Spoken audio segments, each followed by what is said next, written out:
Aloha. And this is our first meeting in 1958. The last, I think, was November, wasn't it? And this will probably... No, we're apt to have another one in March before we leave on the next big trip. When we get back from Australia, we may be able to squeeze in a day over here. Be terrible if we didn't, wouldn't it? Would for us. Would for us. Home is where the heart is.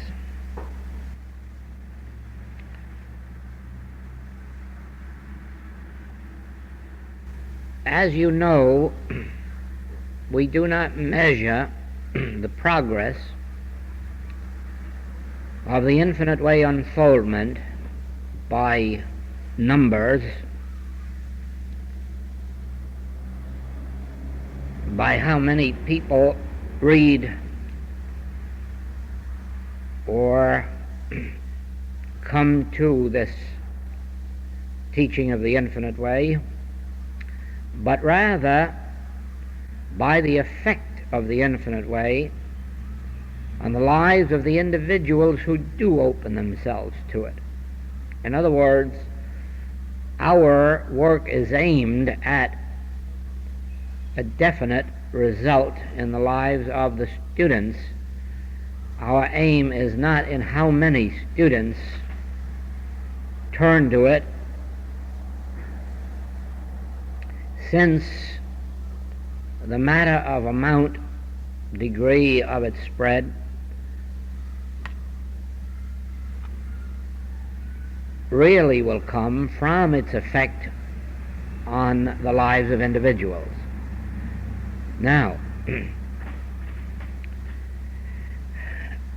when you stop to think that the monthly letter goes into about 5,000 homes, you use that 5,000 as your unit of watching the activity of the infinite way, rather than in the tens of thousands who purchase books or hear lectures around the world, because you can tell better by the lives of those in the 5,000 homes who are making a serious enough study of the work to have the letter come to them, to know what is happening. And so the first thing that I would like to tell you is this, that after that Asian flu epidemic of last year, on checking with our practitioners all over, we found that they all had the same experience that I did. They did not have a single call for help for flu in any community where our students operate. In other words, none of those 5,000 homes was touched with Asian flu, or if it was touched at all, it was handled by those in the home rather than having to reach out for any further help. That is one specific way of knowing what takes place where this spiritual influence is. Another way is the measurement of my own mail. My mail last year, 1957, from the homes where the letters go, was far less for spiritual help than in any year I've ever known.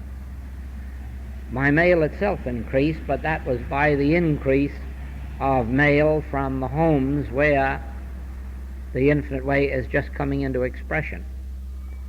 But my mail was far less from the active students of the infinite way than anything I have ever known.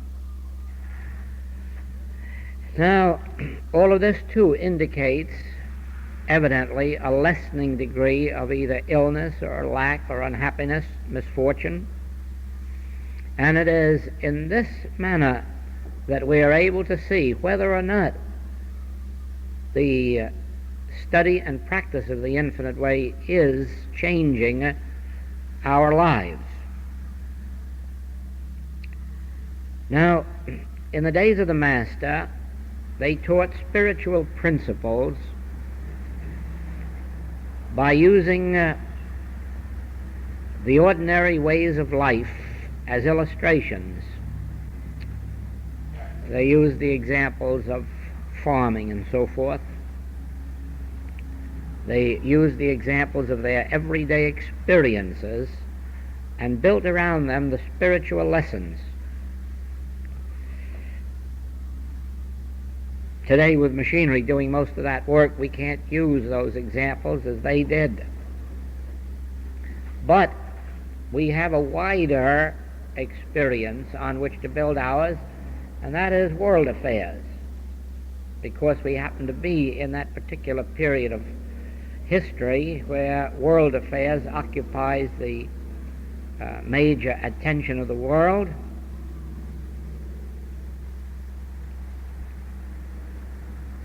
We can almost base our individual experiences by our relationship to these world affairs.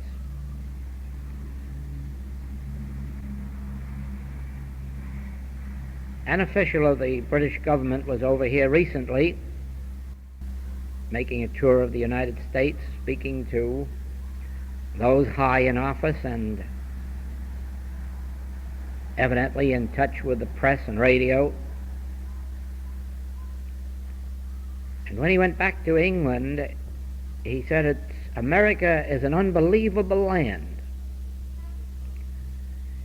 It is living in a world of fear, such as is unknown anywhere else on earth.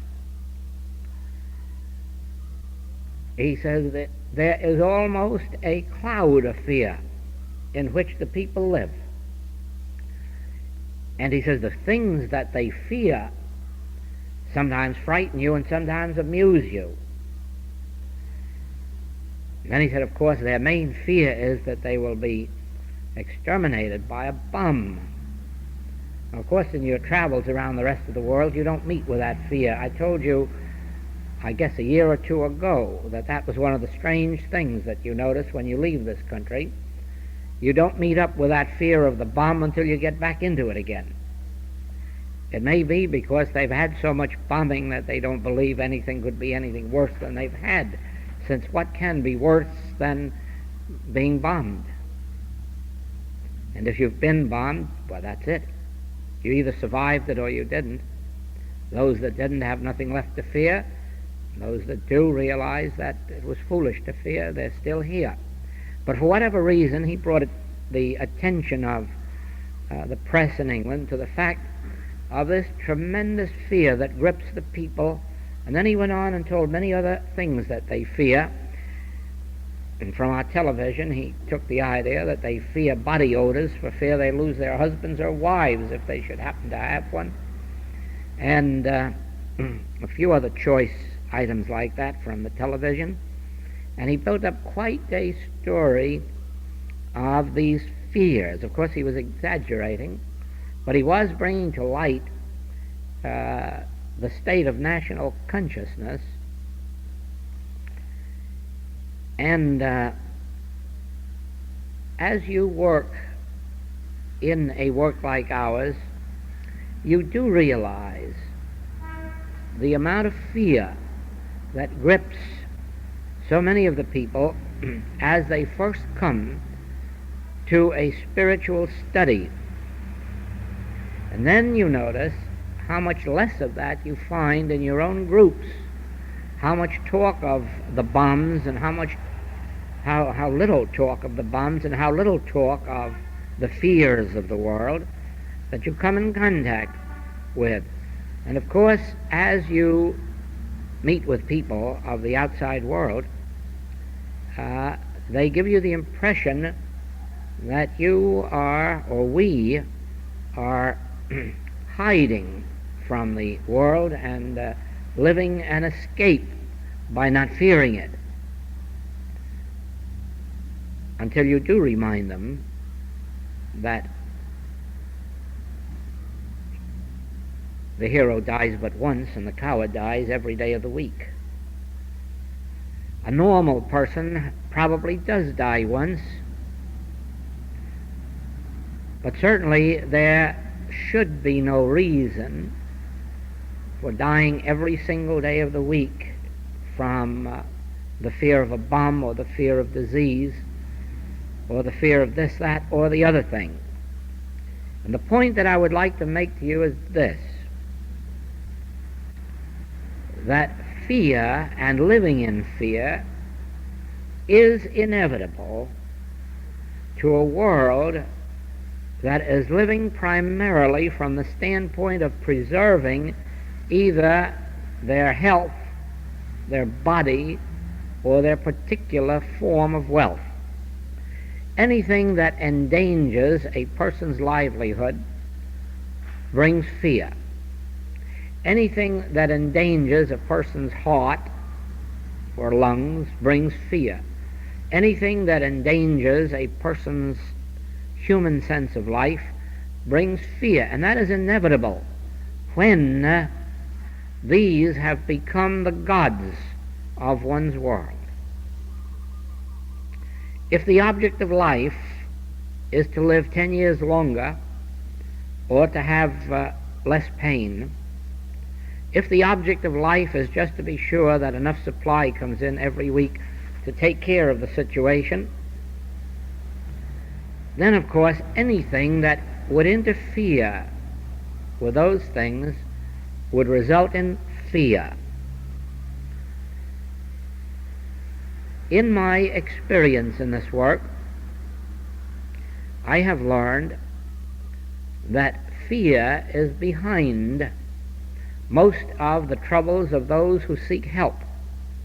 You must remember that only a few people seek spiritual teachings for the purpose of living spiritual lives or finding God. Very few. The vast majority of those who come to work such as ours are coming because of a need for greater health or greater supply or greater human relationships, better human relationships, for peace, safety, security. And so it is easy to follow and to see how fear develops when these lacks become evident in one's experience. Then the first thing you notice is that you must, in some way, overcome the fears of the young students before they are ready for an experience of, call it seeking God, seeking spiritual consciousness, or endeavoring to live a spiritual way of life. Now watch this very well. Watch this closely.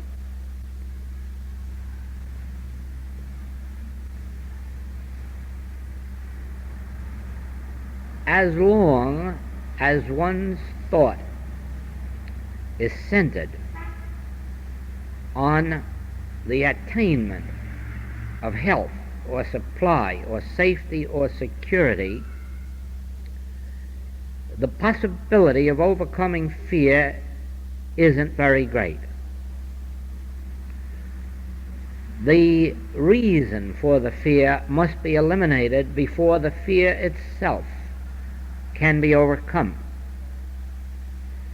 In other words, if a person is fearing a condition of their heart, there's no use to tell them to stop fearing for their life. There's no use to tell them to stop fearing for the heart, because that heart has become the symbol of life to them, and everything concerning their hopes and ambitions is tied up in the subject of heart. Now how are they going to stop fearing it? It is in the same way that as long as we look upon money as that which constitutes our supply, there is no use to say to anyone, stop fearing for your supply, because all they have to do is look at the absence of money, and that fear mounts up again. So in the case of one, it must first of all be brought to light that heart is not the source of life before the fear about the heart can be given up. And in the other case, it must be made clear that money does not constitute supply. Money has its part to play, but it does not constitute supply. The heart also has a part to play, but it does not constitute life. Sometimes fear is quickly overcome in the realization that the heart does not give life, that it is life that animates the heart. I'm sure there must be lots of hearts out in the cemeteries, and they're not doing much good to anyone out there, because it isn't the heart that produces life or gives life. It is life that functions the heart. And when attention is removed from the heart to the great truth that it is life itself that governs the heart, then fear is removed from the heart and the things of the heart. And in the same way, when it is realized that supply results in money, that fear can be removed from the subject of money. Money does not constitute supply. I suppose there too it could be said that there must be lots of wealthy people in the cemeteries, but it isn't doing them much good. There are lots of wealthy people in conditions of life where their money is absolutely valueless to them, so that money is not that which constitutes their supply. They may have lots of it and lack many things, but supply does result in a sufficiency of all the money that may be necessary for any purpose. Fear is removed from the subject of what appears at sometimes to be lack, when it is realized that money, like the heart, is a product, an effect, and not a cause. So it is today with these world events. There are undoubtedly thousands of these atomic bombs, nuclear fission bombs, distributed around the world, and they are not doing any harm to anybody. It isn't bombs that do the damage. It is the consciousness of the men and women of the world. And so to keep one's attention focused on these bombs is going to avail nothing. Keep one in bondage to fear and prevent the solution. There are enough men and women engaged in the making of these bombs so that the rest of the world can well afford to think of the state of consciousness of the governing men and women of the world and arrive at a conclusion.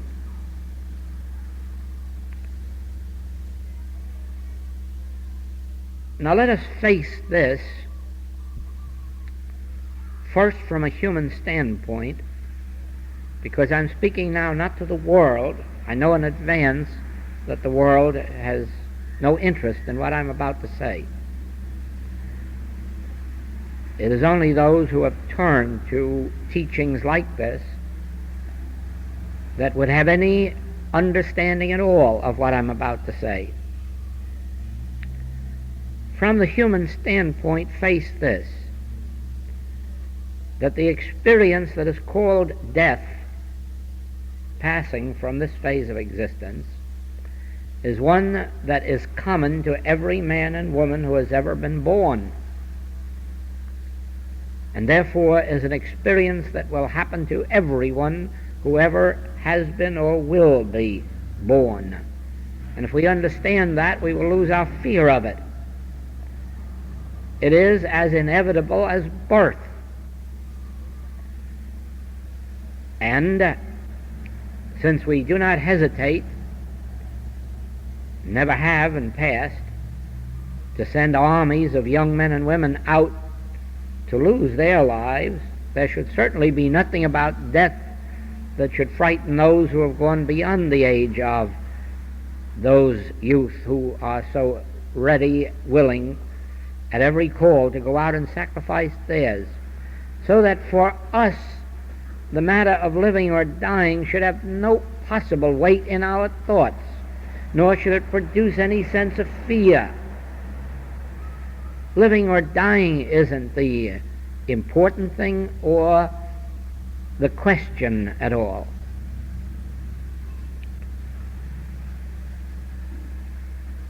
Under circumstances of war, dying has been construed as an honor. In the introducing of every religious teaching in the world, death has played its part to the young and to the old. And that too has been considered an honor. But it should no more be considered an honor than a disgrace. It should no more be considered good under those circumstances than it should be considered evil under other circumstances. In other words, we have no right to be considering the subject of death in connection with our world events. What we should be considering is the change of consciousness necessary to produce a world worth living in. We saw the picture of the Ten Commandments the other night, and I feel really it's worthwhile for everybody on the globe to see it. Everybody must get something from it. But one of the I saw 2 points in the spiritual approach to life, well brought out in that picture, but there was another point I saw that baffled me, one for which I still have no answer. Here were these Hebrews living under Pharaoh in slavery, and a slavery that was probably as bad or could even be worse than they are experiencing in Russia.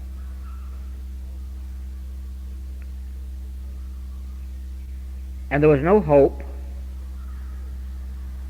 They had nothing to look forward to but starvation, malnutrition, hard labor, beatings, punishments, death. And yet those people were multiplying like rabbits. What on earth parents had in mind in bringing more people into this world to live that life that the Hebrews were living under Pharaoh, I can't imagine. I was thinking of the Master's statement, if your hand offend thee, cut it off, your eye offend thee, pluck it out. I don't know why they just didn't pluck out of their consciousness all idea of producing and reproducing in a period of that kind, and yet some force, some instinct within them kept them right in the line of producing and reproducing. And so it is in an age like this, where there has been nothing to look forward to from one generation to another but another war, and each time one worse than before. This age-old urge for reproduction keeps going on. Now, that's just incidental, because I suppose there is no way for men and women to decide that conditions are so bad that they won't have any children. Probably conditions never get that bad. I just happen to think so.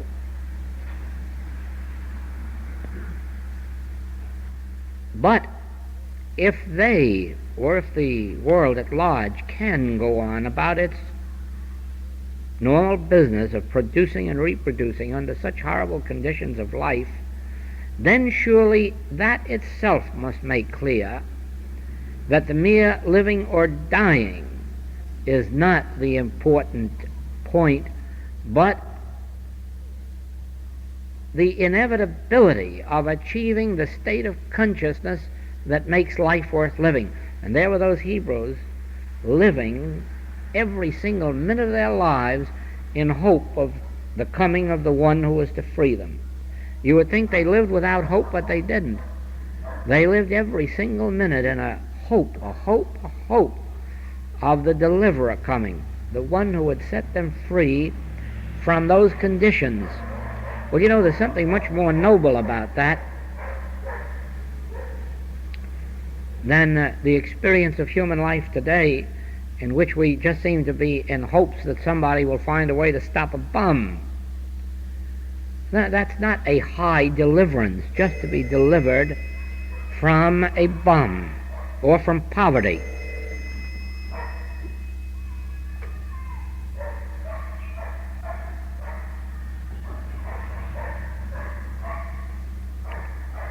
Now, I said that humanly we must face the situation of life as we find it today, first of all, by overcoming the fears of the human race. And this means coming to some understanding within ourselves as to what constitutes life.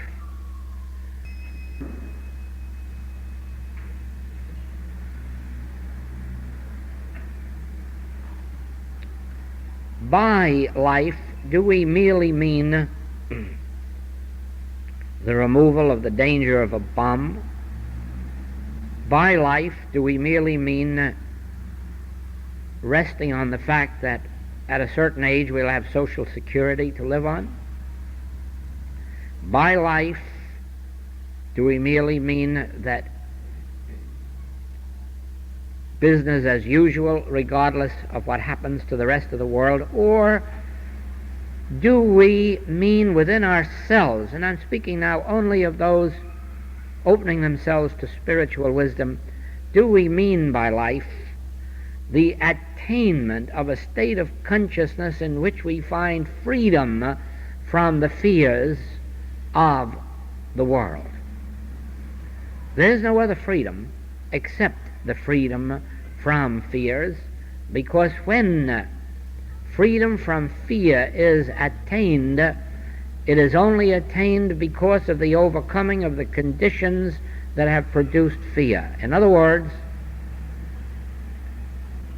once you stop fearing your heart, you begin to enter a higher sense of life, because then you find the change that takes place when you realize that your life is not dependent on your heart, and you begin to live independently of your heart.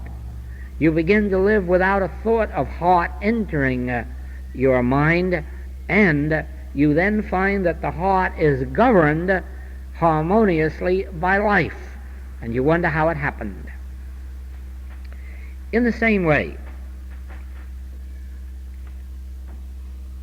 the moment a person, whether on the lowest levels of earning capacity or in the highest ranks of business, begin to perceive that money is not the part of life that produces prosperity, but that there is that which guarantees the prosperity even in the realm of money, life begins to take on a different mode of expression. I go back to the Master. Take no thought for your life, what you shall eat, what you shall drink, wherewithal you shall be clothed. The nations of this world seek after those things. This in itself tells you of the two different levels of consciousness that exist in the human world, those that he referred to, not politely, as the people of this world.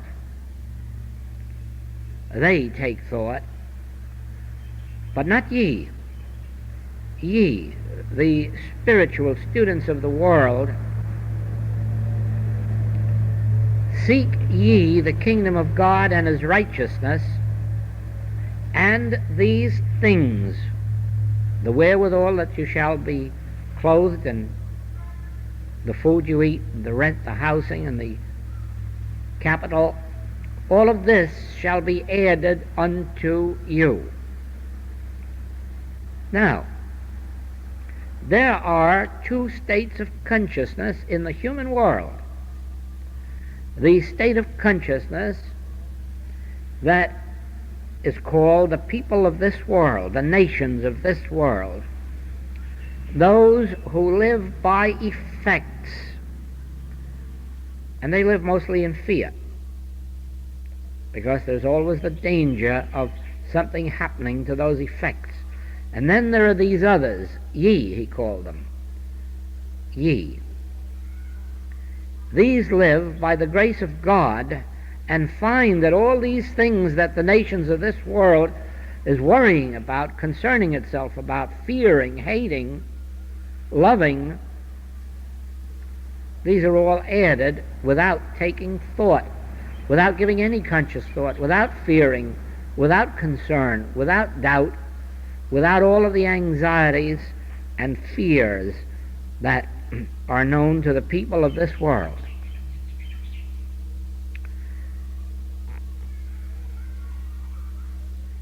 It is a difficult transition for a human being to make.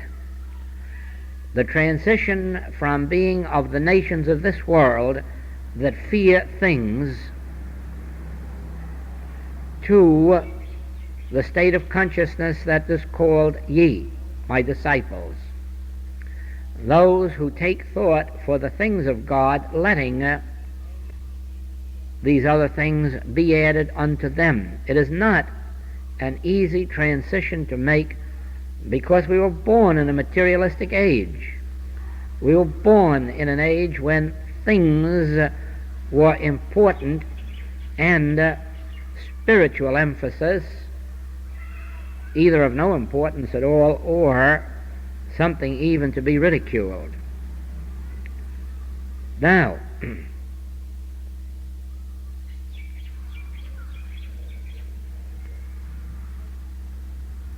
when students first come to a spiritual teaching with problems of this world, physical, mental, moral, financial,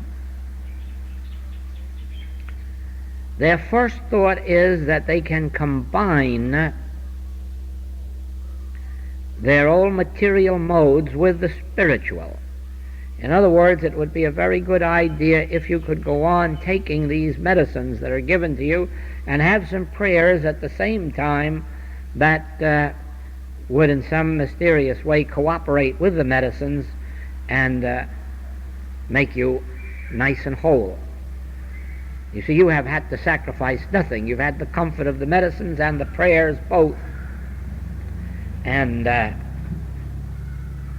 nice arrangement if you can get it. In the same way, every student, and none of us are any exception to this. Remember, I'm not speaking down from a holier-than-thou attitude. I have been there, and so I know how very nice it would be to be able to, yes, I can remember back to the first days when I thought of being a Christian Science practitioner, and I had it all worked out that I was saving $100,000, and I was going to have this $100,000 fund invested in an annuity at 4 7/8% to bring me in my annual income while I would sit in an office and give you a treatment on supply. Oh yes, I was going to combine material aid and the spiritual and make them work as a team. And there isn't a day of the week that we do not receive many, many letters from people whose families are enjoying all the benefits of materia medica and would like some prayers to go along with it. And of course the end should be that between the medicine and the prayers, these people should have their health restored and then look forward to more periods of medicine and more prayers. But you see, the Bible tells us, choose ye this day whom you will serve. And so there isn't one of us who has ever come to this path that hasn't reached a certain day and date, a certain event or experience in life in which a choice had to be made, in which the realization was brought out, I can't go on this way forever. I cannot combine God and mammon. I cannot combine spirit and medicine. I cannot continue a partial reliance in one direction and another partial reliance in another, that I will have to ride one horse in this race of life. That is a difficult day for students, because the status quo is usually very good. A little medicine and a little spirit. A loan here and a little prayer to be able to pay it back.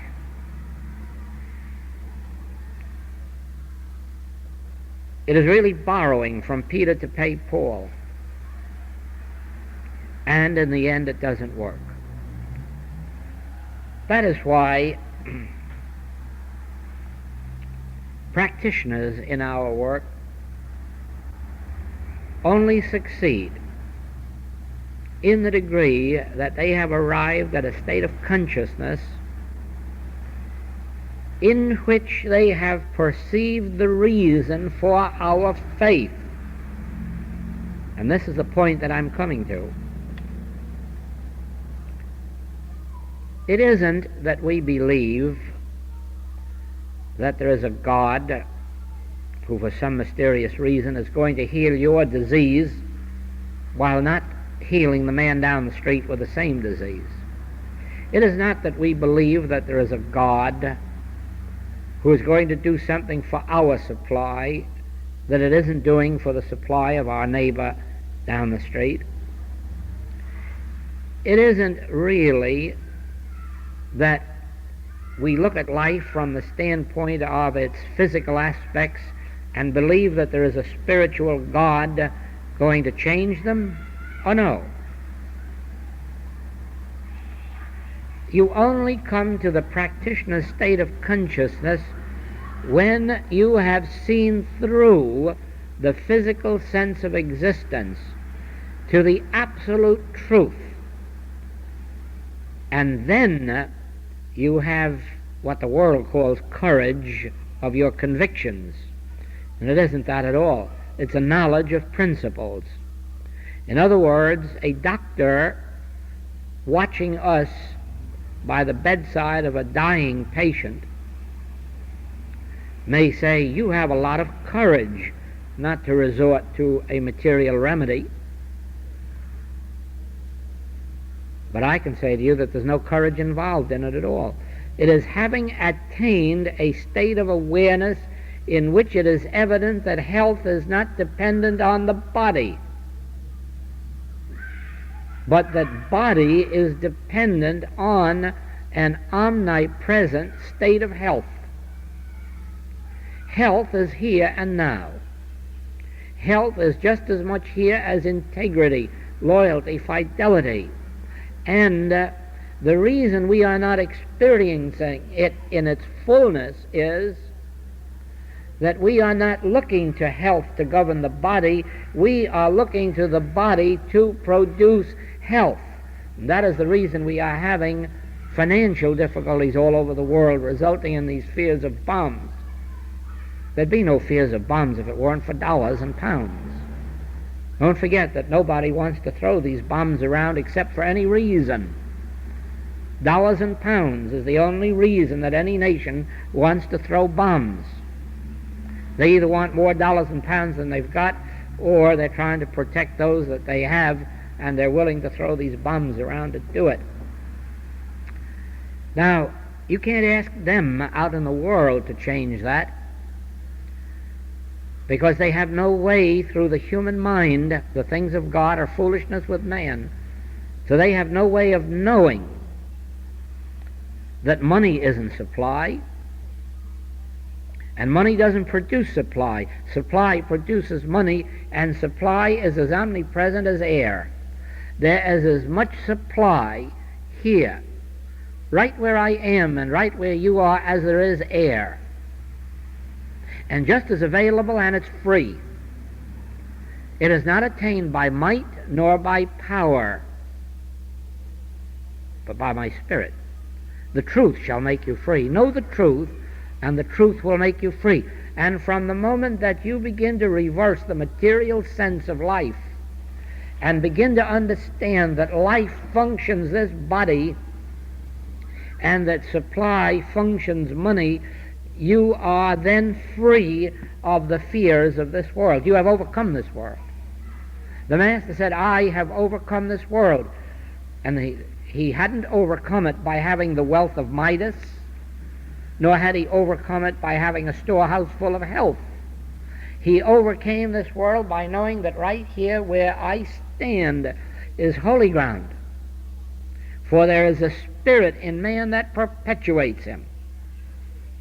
And the dependence on that spirit to produce harmonious form was his overcoming of the world. If he thought form was the important thing, he could not have been happy at all, because he had not too much, not even enough, we're told, where to lay his head. Of the things of life he had few, but of the joys of life and the harmonies of life he had all. So it is proven in the experience of every student on a spiritual path that the body does not give health, nor does the body control health. It is health that controls the body, and health is a constituted part of our consciousness. All that the Father hath is mine. Therefore, the immortality and eternality of the Father is the immortality and the eternality of my being, and it is that truth known, realized, which becomes the health of the body. So it is. It takes no courage to give up the use of material remedies. The moment one realizes that one's health is not dependent on a form or an effect, it is not difficult to lose one's fear of abundance or lack of abundance when it is realized that it isn't money that constitutes the abundance, but the realization of the abundance that produces the forms of supply. Now, we have a part to play in these world affairs, and while we have no way of knowing at this present moment what effect the part we play will have on the world from its standpoint, we do know the effect that it will have upon ourselves. There again, Scripture says that 1,000 shall fall at your left hand and 10,000 at your right hand, but it will not come nigh your dwelling place. And of course, until we demonstrate that it will not come nigh our dwelling place, we cannot hope to teach this to the nations of the world. That is why it seems selfish at first, our work, because at this present moment We know that we cannot be the benefits of the world we would like to be, and so we're not trying to be. What we are trying to do is to bring a measure of spiritual demonstration into the households of these 5,000, and then 6 and 10, so that by the fruitage of our experience, enough more of the world will observe to want to investigate. In other words, again, as the Master said, this world will pass away, but not my word. And so it is that we may not be in time to save the world from the catastrophes that it is bringing upon its own shoulders by its own materialistic outlook, but at least the word that is being preached, the word that is being printed, will keep on until he come whose right it is. He will overturn and overturn and overturn until he come whose right it is. And so this word of truth, which has been sounding down the ages now for many centuries, will continue, and it will continue to snowball down the coming centuries until human consciousness has been transformed through this realization. And it is this realization that I'm offering you today for your consideration over these coming weeks. Do not believe that borrowing money and saying a prayer is a good way to demonstrate supply. Do not believe that taking medicine and having a prayer or treatment is a good way to find health. Choose ye this day, and come in meditation, contemplation, to that point where you attain the actual feeling that it is the invisible that is ever present where you are, that is to operate and act upon the visible things of your life, whether your body or your household or your purse.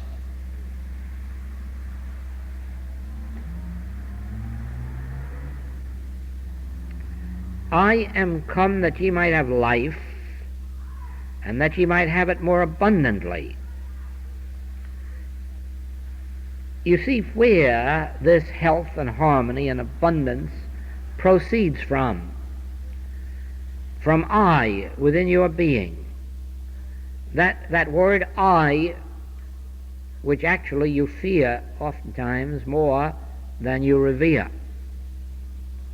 That very I within your being has its place within you, closer than breathing, for just one purpose, that you might have life, and that you might have it more abundantly. Again, I'm going back to the picture of the Ten Commandments. Watching it objectively, a question comes to your mind. The question was asked many times during the picture. If your Hebrew God is such a great God and so almighty, why isn't he doing something for the Hebrew people, those who worship him, those who sacrifice themselves because of their refusal to worship the Roman gods, the Egyptian gods? Why, if your God is so powerful, if your God is so almighty, why does he not do something for you in your slavery, in your suffering? And that question was asked of these Hebrews by the Egyptians time after time in that picture. And the only answer they could make was, in his good time he will free us. Well, I suppose if you haven't any other answer, that's the most consoling one you can have, is that in his good time. as if there were a God that really would set one free in a certain time and let you suffer all that slaves do suffer meanwhile. Then, when this Moses, who was just as much in the dark as the other Hebrews, just as much puzzled by their plight, just as ready to question God, when that Moses has the illumination and receives the light, from that moment on his life changes, his facial expression changed, his whole bodily appearance changed, and the experience of those around him changed, even to the point of enabling him to liberate the Hebrews from Pharaoh, lead them across the desert and wilderness to some measure of freedom, the degree at least that they could accept. And so the question should be in the mind of everybody in those theaters: why did not God do those things before Moses? Why did God do those things with and through Moses? Why, when Moses wasn't on the scene, did those Hebrews retrograde again into the worshiping of false idols, and the many times that they slipped back into slavery? Why? Why? You have to ask that question. Otherwise you'll be in the same trouble that the Hebrews were in. There will be a spiritual light come into your experience and bring to you some measure of freedom from the evils of this world. But if you're not careful, that one will go on about his father's business, and then you will be back to your false idols and back to your slaveries and back to your troubles until another spiritual light comes along and again gives you a measure of freedom, and then goes on about his father's business while you again go back to the ways of this world. Now the answer to all that is this: until the illumination of Moses, God was absent from the experience of the Hebrews and only became visible and tangible through the enlightened consciousness of one man, Moses. And as long as that light was present among his people, it was sufficient to bring to them a measure, and please remember, it was only a measure of freedom, of supply, of food, of clothing, of housing. Only a measure. At no time during their travels did they attain the standards of living that we know today, or that was known in those days. A measure. The secret lies in this: God is absent from the human scene except where the consciousness of an individual becomes illumined, and then the light, which is God, comes through that transparency. The human mind and the human being is a barrier keeping God out of the world. Therefore, if there be one among you who is enlightened spiritually to the point of perception, where they behold that the invisible is the power, just that one individual, or two or three, can bring about a change in your experience. But the grace of God really only enfolds you when it is you who, like Moses, Elijah, Elisha, Isaiah, Jesus, John, Paul, become illumined. When you, as an individual, become illumined, you then are the transparency through which God reaches not only your experience, but the experience of those with whom you come in contact. Again, if you notice that picture, you will see that some of those Hebrews saw so clearly the light that Moses had received that they believed, they had faith, they had understanding, they had vision, and never left his side for a moment through all the trials and tribulations of that Hebrew trek. Whereas the others were more or less fair weather followers. They were happy to follow along and receive the benefits of Moses' illumination, but not seeing the vision, they were equally ready at the first missed meal to turn away from him and go back to Baal. So it is. There are many today following a spiritual way of life to the extent of receiving some measure of benefit from those illumined. And they fall into the two classes. Some apprehend the manner of man or woman of enlightenment and see some measure of their vision, at least to the extent that Peter did when he could say, "Thou art the Christ, the Son of the living God." And they stick with the teacher through thick and thin and derive not only the benefit of that teacher's consciousness, but some measure of their own. And then there are always those others ready and willing to receive the healings, yet seeing not enough of the vision to enable them to stand in the difficult days. Now, what I'm saying to you is this. One individual, such as Moses or Jesus, receives the light and plays a tremendous part in the history of the world in the bringing of light, illumination, and human betterment to the world. But because more men and women of the world do not receive that, the world retrogrades and goes back again into its material form of slavery, which we have discovered when we were born.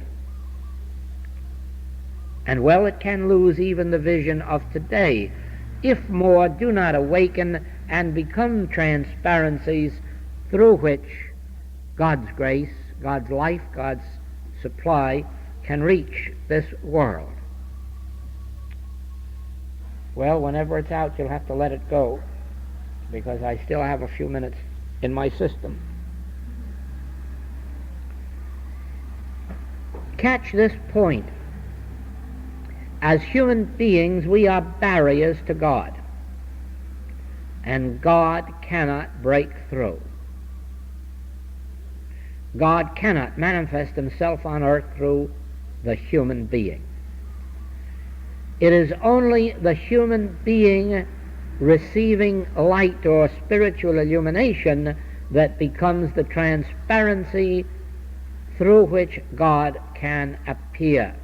And then it is that the grace of God shines through into the particular part of the world where that spiritual light is.